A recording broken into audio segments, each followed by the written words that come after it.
Hello बच्चों, एक बार पुनः नमस्कार। माध्यमिक शिक्षा मंडल मध्य प्रदेश भोपाल कक्षा 10वीं गणित चल रही है और कल हमने बच्चों आपको सवाल नंबर 21 तक करा दिया था। आज सवाल नंबर 22 देखेंगे, वो भी टॉपर की कॉपी से, गणित के टॉपर की कॉपी। तो रैखिक समीकरण युग में यहाँ पर दो दिए गए हैं और आपको इनको हल करना है। यहाँ ये नहीं बोला गया किस विधि से हल करना है, तो आप जो चाहें विधि आप लगा सकते हैं। फिलहाल यहाँ पर इस बच्चे ने विलोपन विधि का इस्तेमाल किया है। तो देखिए कितना बढ़िया लिखा है, x के गुणांक को समान करने के लिए समीकरण 1 में कितने का गुणा करेंगे बताइए? 2 का। समीकरण 2 में 3 का गुणा करने पर, और ये गुणा करने पर एक समीकरण बन चुके हैं। फिर 3 और 4 को घटा दिया है तो y का मान आ गया। y का मान पुट कर दीजिए समीकरण 2 में, तो किसका माना जाएगा? x का। तो बहुत ही सिंपल तरीके से, अच्छे तरीके से यहाँ पे किया गया है। आइए अब चलते हैं सवाल नंबर 23। सवाल नंबर 23 देखते हैं। सवाल नंबर 23 में कैप्सूल वाला पार्ट। दवा का एक कैप्सूल बेलन आकार का है जिसके दोनों सिरों पर एक अर्धगोला लगा हुआ है। तो बेटा ये कैप्सूल है, इसके इधर भी अर्धगोला और इधर भी अर्धगोला। पूरे कैप्सूल की लंबाई कितने मीटर है? 14 mm। कितने mm है? मिलीमीटर। और इसका व्यास बेटा जो है 5 mm का है। कितने mm का है? 5 mm का। बताइए इसका पृष्ठीय क्षेत्रफल ज्ञात करना है।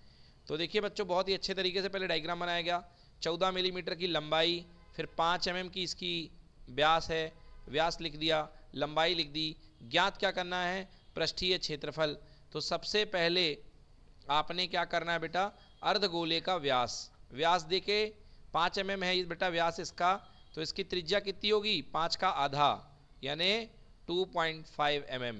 ये हो गई इसकी त्रिज्या। अब देखिए क्या है, बेलन की ऊंचाई।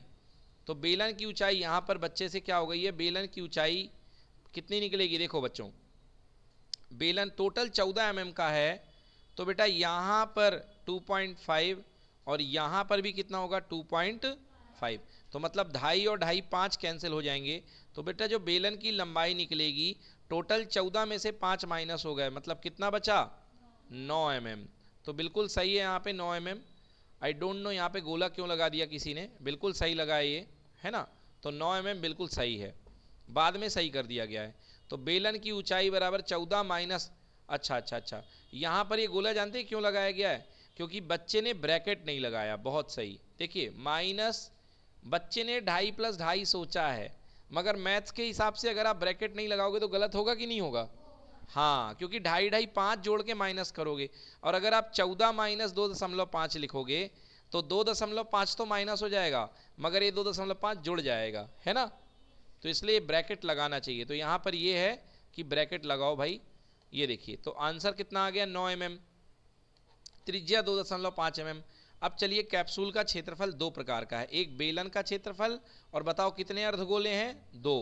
तो बेलन का क्षेत्रफल 2πRh और 2 अर्धगोले तो 2 × 2πr²। बेटा हल कर लो, ये आपका आंसर आ गया 220 मिलीमीटर स्क्वायर। तो आंसर है 220 mm का स्क्वायर। क्लियर? इस तरीके से आपका ये पेपर पूरा का पूरा फिनिश हो जाता है और ये रहा आपका टॉपर का क्वेश्चन आंसर्स। चलिए।